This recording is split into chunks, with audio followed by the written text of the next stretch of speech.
chọn lớp, chọn yêu thương, chọn hạnh phúc. Trường học hạnh phúc là dự án mong muốn tìm kiếm sự đổi mới thực tế, hiệu quả, bền vững và tích cực trong ngành giáo dục. Khi nói đến trường học hạnh phúc, chúng ta sẽ không hiểu hay hàm ý rằng đây là một mô hình trường học được gọi tên là trường học hạnh phúc. Những câu hỏi như mục tiêu thực sự của giáo dục là gì? Vì sao chúng ta cần thay đổi, cải cách giáo dục? Nó đã trở nên cấp thiết đến mức độ như thế nào? Thay đổi, cải cách giáo dục một cách thực chất là thay đổi điều gì? Đây sẽ là những vấn đề đầu tiên mà hội thảo Thay đổi vì một trường học hạnh phúc, chủ đề chọn yêu thương, chọn hạnh phúc đề cập tới. Giáo sư Peck Cho đến từ trường đại học Hàn Quốc. Ông là Ủy viên Hội đồng Chính sách Bộ Giáo dục Hàn Quốc, chuyên gia đào tạo hơn 11.000 hiệu trưởng tại Hàn Quốc, người thiết kế chương trình Thầy cô chúng ta đã thay đổi, cha mẹ thay đổi tại Hàn Quốc và cố vấn cho các chương trình này tại Việt Nam sẽ giúp chúng ta tìm ra câu trả lời cho câu hỏi này trong bài trình bày đầu tiên của ông trong khuôn khổ hội thảo.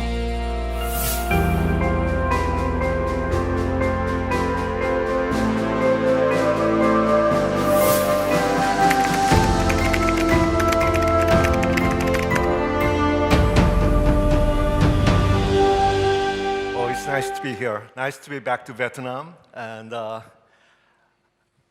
do you like the photo in the back? Actually, it's my happiness center in Korea. I'm showing the photo to tell you that because I'm the one who designed the center and established center, I think I have a right to talk about happiness. I was involved with several episodes of the teachers has changed and the parents has changed. I'm very happy now to engage in happy schools, and this time with you.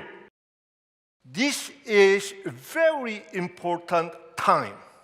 Maybe in a once-in-a-lifetime opportunity to make meaningful changes. As you know, COVID pandemic has changed many things. This worldwide crisis is really an opportunity for change. To be specific, we don't get many chances like that to make a reform. Many countries all over the world are about to make change. They say that never before in the history do we ever have this major disruption in education. First time in history that almost all schools stopped simultaneously. So although we didn't intend to do any experimentation, the whole world is engaged in a huge educational experiment. And one result is that a big secret is revealed. In some places, they say that even if we can go back to the old times, even if we can go back as usual, they say we don't want to return back because a major weakness is revealed. Number one, we've been teaching is not really good. Two, how we teach is not good.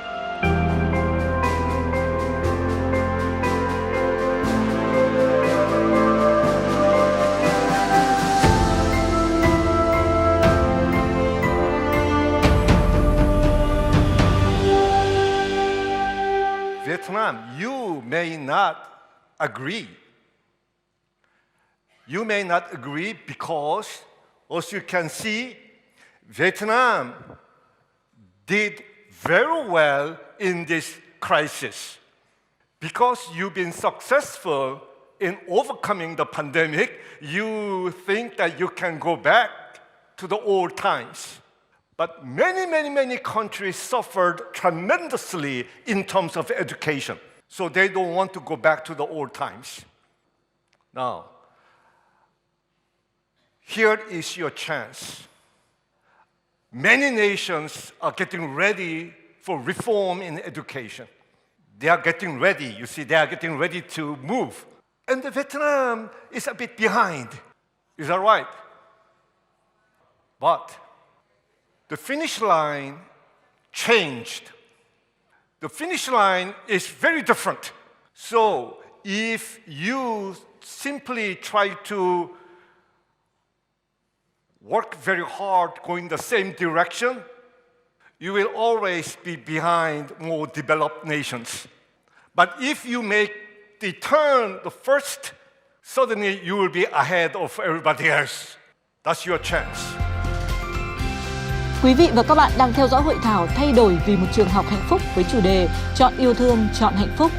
Giáo sư Peck Cho đến từ trường Đại học Hàn Quốc, Ủy viên Hội đồng Chính sách Bộ Giáo dục Hàn Quốc, chuyên gia đào tạo hơn 11.000 hiệu trưởng tại Hàn Quốc, cố vấn cho dự án trường học hạnh phúc tại Việt Nam, đang có những phân tích để làm rõ sự cấp thiết của việc cần phải thay đổi cách vận hành trường học và cải cách hệ thống giáo dục ngay lúc này. Đó không chỉ được xem như một sự cấp thiết cần phải thực hiện, mà đồng thời cũng là cơ hội cho giáo dục Việt Nam.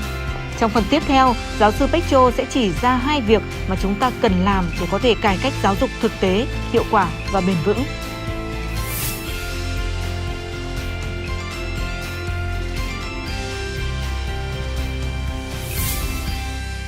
Remember I said, what we've been teaching is not good enough anymore? Because even if students learn very hard, AI is going to do better and they will end up having no jobs. Even if you teach very well, robot can teach better and you will not have any job anymore.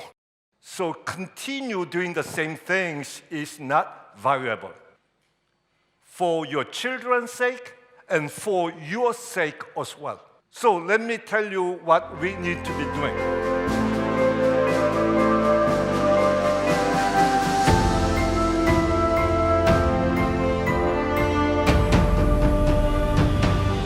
We all, first of all, have to get rid of mad, sad, and bad education.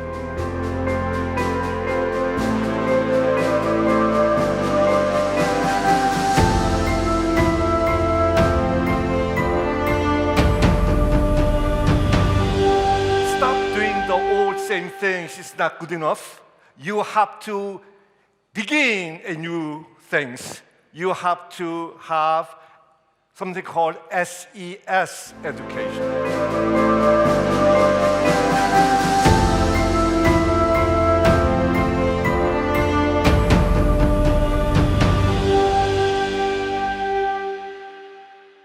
I will explain to you what is meant by bad, sad, mad, and SES education.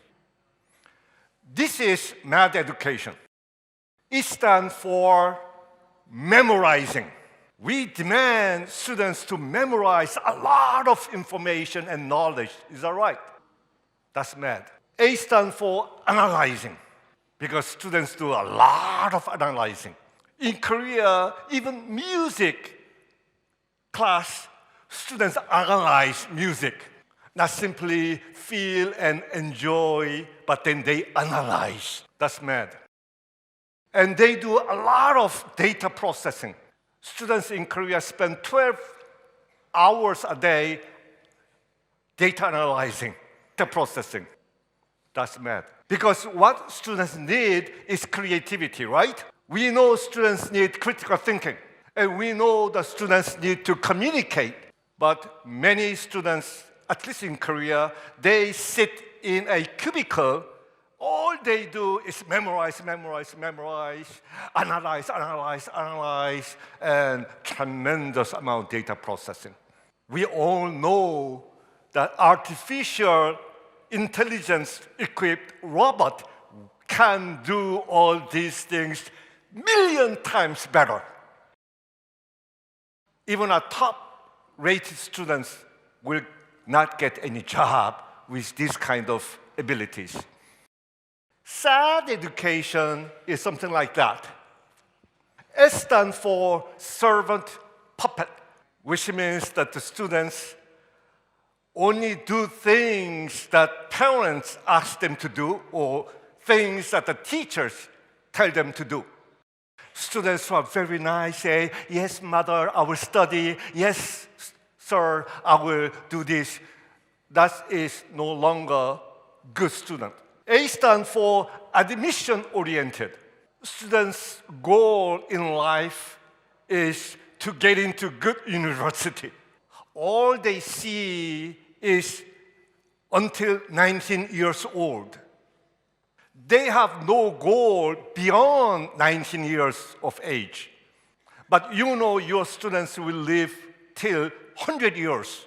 So how are they going to live for 80 more years after graduating from high school? And that's sad. They have no dream. What they have is nightmare. Parents say, you become doctor, you become lawyer, you go to the best university. That's the parents' dreams, but the children's nightmare. That's sad.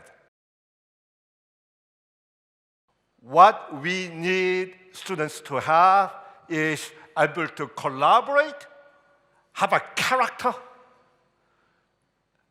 and have a commitment to the future. They have to have motivation and they have to be self-directed. They have to ask the question, why am I living? How do I intend to live for 100 years? Those are the questions that students need to ask and find answers before they graduate from schools. Now, what is the bad education? Students who are being taken care of for everything that they need. I often hear parents say that I will feed you, I will give you all the money, I will give you this and that, and all you need to do is sit down and study. Students may be very well taken care of, but they will end up being beggar-minded because all they do is receive and receive. Because they've been taken care of, they become dependent. And when they become grown up, they become arrogant.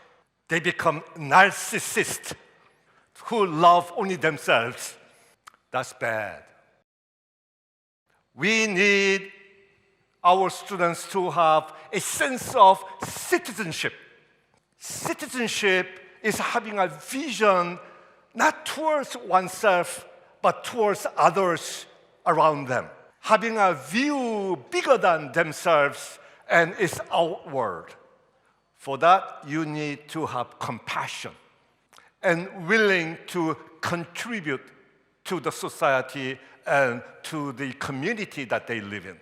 So also you can see that this is a time where everywhere in the world have to reform their education and have to change their views about what makes a good student.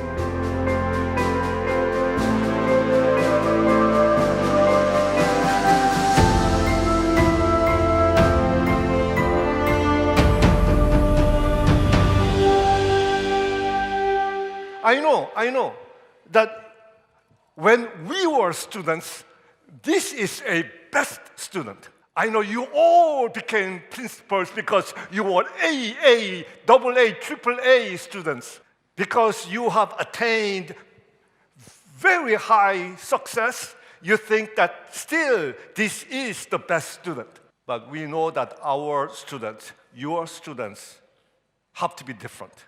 We know that all the things that they need to know are already in their hands. It's foolish to memorize everything that you need in your head, and 99% you will never use. It's not being smart to memorize. It is foolish to memorize.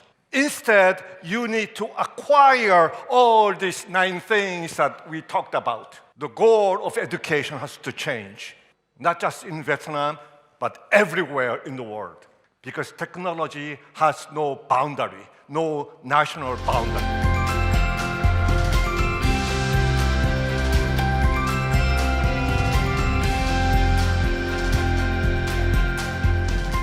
Thay đổi và cải cách giáo dục thực chất là thay đổi điều gì? Giáo sư Peck Cho đã chỉ ra rằng, thứ nhất, mục tiêu của giáo dục cần phải thay đổi. Ghi nhớ kiến thức bây giờ không còn là điều quan trọng nữa. Ghi nhớ nhiều kiến thức không phải là thông minh mà là ngốc nghếch. Người học cần được trang bị các kỹ năng cảm xúc xã hội trong quãng thời gian đi học để có thể trở thành những người sáng tạo, thành công và hạnh phúc. Thứ hai, theo đó, cải cách giáo dục thực chất là quá trình cần thay đổi góc nhìn về như thế nào là một học sinh tốt. Học sinh bây giờ cần được trang bị những kỹ năng hoàn toàn mới. Những kỹ năng đó là gì và làm thế nào để học sinh có được các kỹ năng đó? Phần tiếp theo trong bài trình bày của giáo sư Peck Cho sẽ cho chúng ta câu trả lời.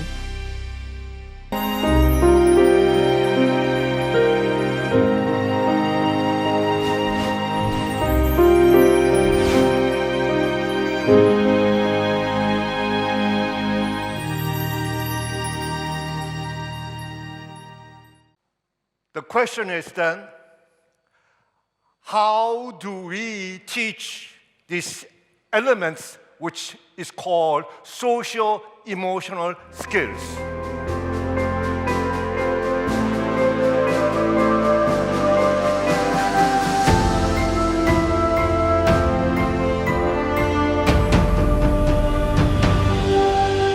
Although character, critical thinking, collaboration, creativity, citizenship, communication, compassion, commitment sound so very different, they all belong to a category called socio-emotional skills.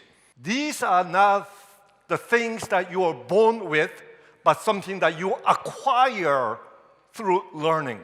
Skills are the things that can be learned, therefore, those are the things that can be taught.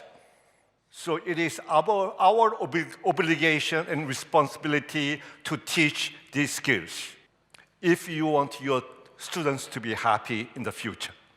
The things that I talked about is not just what, is equally about how we teach those.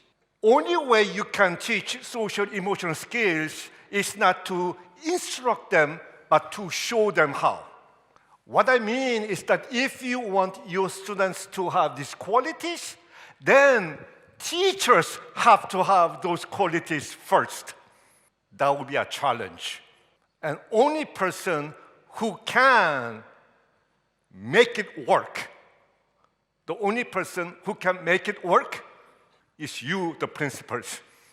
One technique called emotional coaching, emotion coaching, is a technique that you can all learn, all the teachers can learn, and through that, you can teach quite a bit of those social-emotional skills. Because you are teaching by showing. Emotional coaching is a product of Dr. John Gottman, who is a psychologist. Actually, when I got involved with the Teachers Change, Parents Change series, we taught the teachers and we taught the parents the skills called emotion coaching. Although I will spend the afternoon sessions explain more in detail, right now I will just show you what emotion coaching is. Okay, I know the teacher's job, teacher's responsibility is to make the students behave properly. When I say behave properly, it's not just in daily activities, but in their professional activities as well. A professional means somebody who knows exactly what to do at any given situation. So, we, the parents and teachers, spend whole day telling them, instructing them, explaining them, giving advices, and even chiding them for doing something wrong, right? We spend a lot of time doing these activities. There are two very different methods for achieving this. First method is called behavior coaching, telling the children and students, do this, do that, don't do this, don't do that, talk, be quiet, get up, sleep, study, right? You spend the whole day giving them these instructions. For students to become successful in life, they need to listen to these comments. But when we were kids, did you like your parents saying these things every day, 100 times a day? Actually, we hated it, and we closed our ears to those comments. Oh, I'm sorry, maybe you listened, that's why you became principals. But you are not average student, right? So let's not make a mistake that our experience as children is an average experience of your students. What we need to do is the second method called emotion coaching. The goal is the same with the behavior coaching. Emotion coaching also wants the children to behave properly and to behave professionally. But before we do that, we attune emotionally first. We engage on an emotional level. Engage means connect as people, heart to heart. And you move them, not because they are afraid of you, but they want to be like you. Very different mentally. Maybe you don't understand the power of emotional attunement, so I will give you a short demonstration.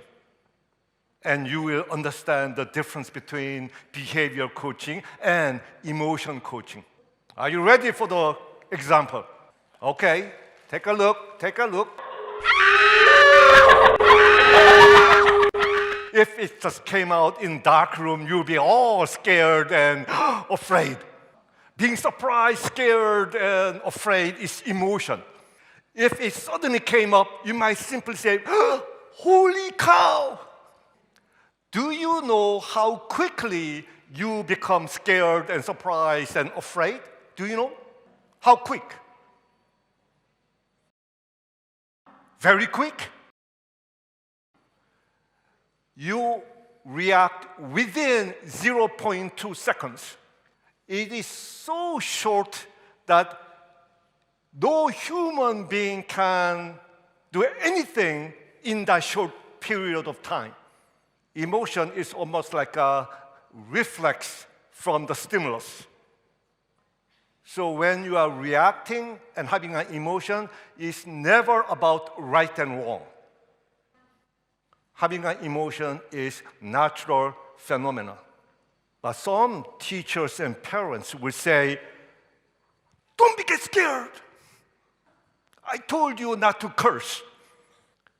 From the child's point of view, this person has no empathy at all. Empathy is the ability to emotionally attune and connect as human being. If there's no emotional connection, no empathy, then you are either machine or a slave. So students will say, this person, this teacher has no idea about who I am. This person have nothing to do with me. So mind is closed and we go separate ways. No connection as human beings. So the next time they see a teacher coming to you, they will run away like cockroaches, right? So emotion coaching under this situation is to respond by saying, oh, are you scared? I would be scared too. That's empathy. Sharing the common experience as human beings. Knowing how our children and our students feel when they are young. It's about us not forgetting when we were young and students. So empathy is not just about emotional attunement, but it's about being together. So there is connection, compassion, collaboration. Many good things will come out of this kind of interaction. Because I show you, because if you do that, what happens to the emotion is the emotion calms down. In the afternoon, I will explain to you why this kind of phenomena happens. But I'm sure you all had a similar experience. When you are upset or sad and angry and you talk to somebody, blah, blah, blah, blah, blah, and the person doesn't do anything but to listen, somehow you feel calm, right? Even if the other person didn't help you, but somehow you feel calmed. That is the power of empathic listening.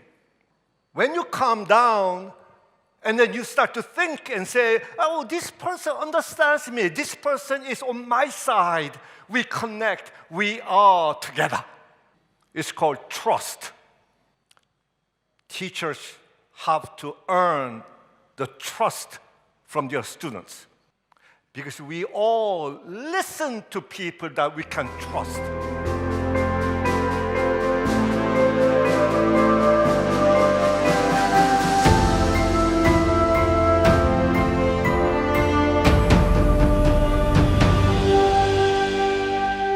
So at this point, students is ready to listen to you. Then you say, oh, but no cursing, okay? So you say what you need to say so that the students can behave properly, but you have to address emotion first. Oh, you're scared. I would be too. It took me only 2 seconds. I know the teachers are very busy, but I also know teachers has 2 seconds. Don't forget that, okay? Let's not forget that. It is sensible to make the students ready to listen to me and me talking to them. That is being wise. It is unwise to shut your ears and talk. Hướng dẫn cảm xúc emotion coaching là một trong những kỹ thuật giúp giáo viên có thể kết nối cảm xúc và tạo dựng sự tin tưởng đối với học sinh. Từ đó học sinh sẵn sàng mở cửa trái tim và lắng nghe những điều giáo viên chỉ dạy. Mục tiêu của hướng dẫn cảm xúc không chỉ nằm ở việc kết nối và tạo dựng sự tin tưởng đối với học trò, mà trên thực tế đó còn là quá trình để tạo dựng hạnh phúc cho học trò và cho chính bản thân người giáo viên. Chỉ khi đó, trường học hạnh phúc mới có thể trở thành hiện thực. Tại sao lại như vậy? Chúng ta cùng tiếp tục theo dõi những chia sẻ của giáo sư Peck Cho.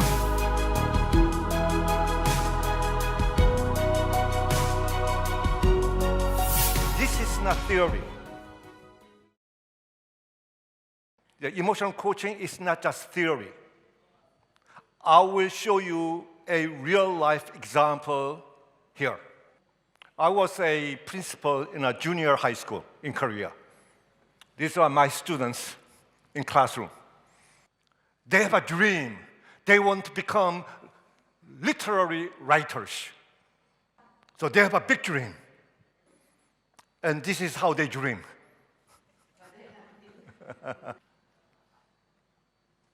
This looks pretty, but then if you know the Korean, it's a cursing everywhere.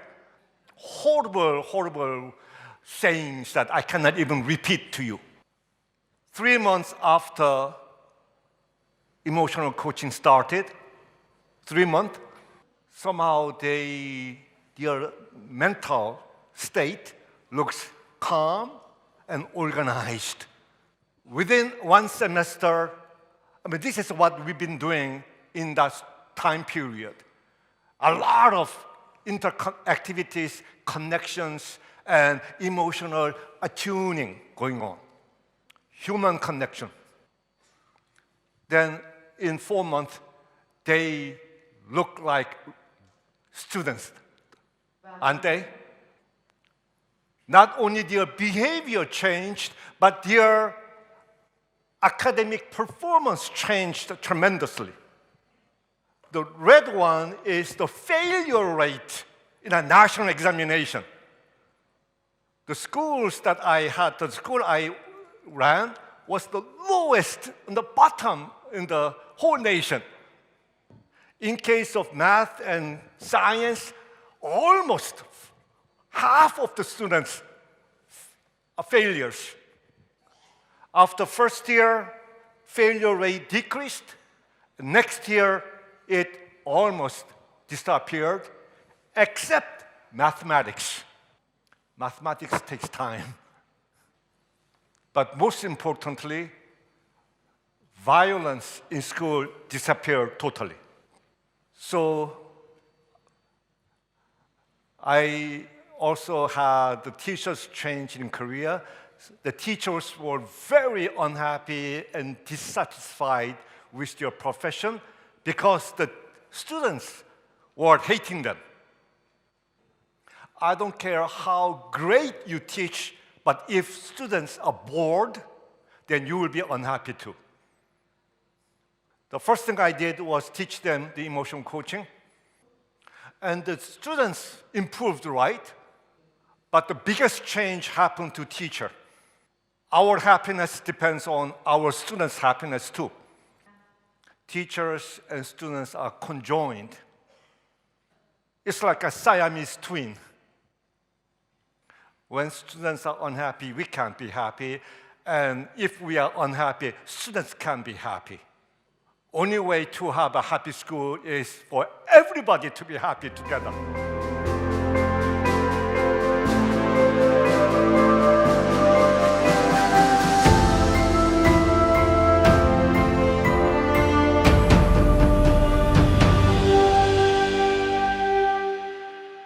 Another documentary had a junior high school that I led, and they say small miracle happened in 300 days.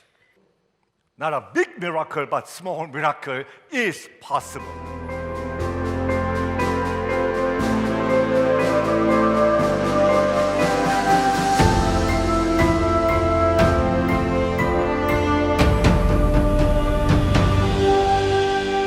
And I imagine 400 schools in Vietnam having the same similar small miracles in a year.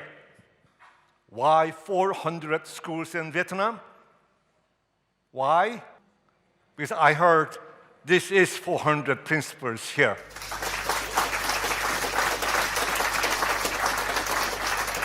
Now I know that you are working very hard. I know the whole Vietnam is working very hard to catch up with more developed, economically more developed countries.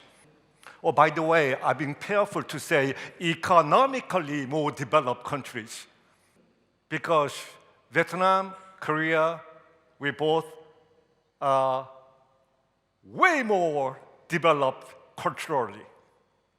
But to catch up economically, we are all working very hard. But don't just chase. You will always be behind. What you have to do is leapfrog. You learn from the mistakes of other nations and don't make the same mistake the other nations already made. Then you will become the most culturally and economically developed nation in the world. I will see you in the afternoon if you're interested in more details, okay? Thank you.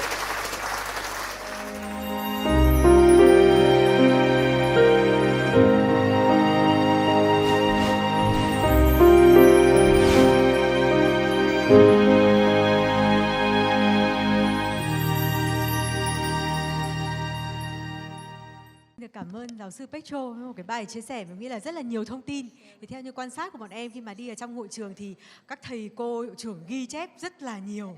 Thế rất là muốn nghe một vài cái chia sẻ ngắn gọn của mọi người, điều tâm đắc nhất hoặc là những cái điều mà mọi người trăn trở nhất. Cái điều mà chúng tôi rất là tâm đắc đó là chúng ta không phải là dạy hành vi mà chúng ta phải thể hiện bằng những cái cảm xúc của mình để dạy học sinh. Đó, để chúng ta kết nối trái tim đến trái tim.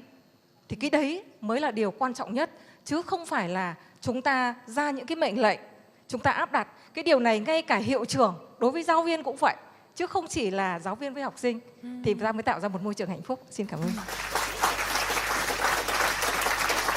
Thực tế thì cái trường học hạnh phúc là chúng em cũng rất là tâm đắc và cũng rất là khao khát muốn được thực hiện tại ngành giáo dục đào tạo tỉnh Nghệ An. Và trong những năm qua thì ngành cũng đã triển khai rất là nhiều. Nhưng mà hôm nay nghe giáo sư Peck Cho trao đổi thì cảm thấy rằng là mình đang còn phải làm rất là nhiều. Lâu nay chúng ta đang dạy bằng kỹ năng để hình thành kỹ năng hành vi của học sinh. Và bây giờ chúng ta cần phải thay đổi giảng dạy để cho học sinh hình thành cái năng lực, cái cảm xúc để từ đó mình có thể đạt được những cái nhiệm vụ học tập mà mang một cái tính chất rất là toàn diện. Em đến từ một trường mầm non ạ. Vâng. Một tháng nay là bên trường em cũng đang đưa cái giáo dục cảm xúc vào trong trường học. Thì em cảm thấy có một cái sự kết nối với những gì mà mình đang làm ở bên trường của mình. Em có một cái câu đọc được ở đâu đó và rất là tâm đắc, đó là trước khi mình chạm đến khối óc á, thì mình phải chạm đến trái tim. Thì việc giáo dục để hướng đến một ngôi trường hạnh phúc thì trước tiên á, là thầy cô phải hạnh phúc và phải đem đến một cái môi trường hạnh phúc cho học sinh. Thì những gì mình hướng đến một đứa trẻ không phải là mình dạy cho nó những cái gì, mà mình phải kết nối được với đứa trẻ đó, mình hiểu, sau đó mình mới có thể đưa bài học đó vào cho học sinh của mình được. Hôm nay được thầy thông rất là nhiều điều và cảm thấy là mình đang biết một con đường rất là đúng đắn. Rõ ràng là rất là nhiều những cái chia sẻ cũng giống như mình, và cái con đường này thì rất là dài. Vâng, xin mời giáo sư Peck Cho có thể chia sẻ lại với cô. You have already implemented some. That is very important. If you try to do big things at the same time, you will not be able to do it. All great changes start with something small. So how small? Just start. Second point, the kindergarten principle. The earlier you start, at the earlier age, much easier and better. So I'm very happy to see principals in the kindergarten also present here. I'm sorry, high school is a bit late. Not impossible, but a bit harder, but never too late. Nghe thầy Peck Cho đã cho chúng ta biết về cách là dạy như thế nào và dạy cái gì, làm sao để mà có trường hạnh phúc. Và mục tiêu của em làm sao mà xây dựng một trường học hạnh phúc.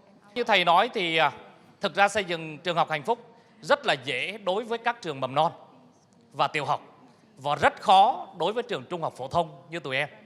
Tuy nhiên thầy nói là không gì là không thể. Và cái mà để chúng ta thấy là như thế nào để có một trường hạnh phúc thì cái này đòi hỏi rất khó để nhận biết, rất khó. Nhưng mà có thể làm được. Và nghĩ rằng trong 400 hiệu trưởng ngồi ở đây, chúng ta cứ chấp nhận từng tí một. Từ hiệu trưởng truyền tải lại cho giáo viên, rồi từ giáo viên truyền tải lại cho học sinh truyền tải lại cho cha mẹ học sinh, thì tin chắc rằng trong tương lai chúng ta có thể đạt được cái mong muốn là trường học hạnh phúc. Hội thảo thay đổi vì một trường học hạnh phúc với chủ đề Chọn yêu thương, chọn hạnh phúc năm 2022 do kênh truyền hình giáo dục quốc gia VTV7 Đài truyền hình Việt Nam và thương hiệu Love Hạnh phúc là lựa chọn của công ty cổ phần sữa quốc tế IDP phối hợp tổ chức cùng với sự đồng hành của Bộ Giáo dục và Đào tạo. Toàn bộ các phần trình bày và thảo luận sẽ được phát sóng trên kênh YouTube của VTV7. Các thầy cô giáo, các nhà quản lý giáo dục, các khán giả quan tâm có thể theo dõi.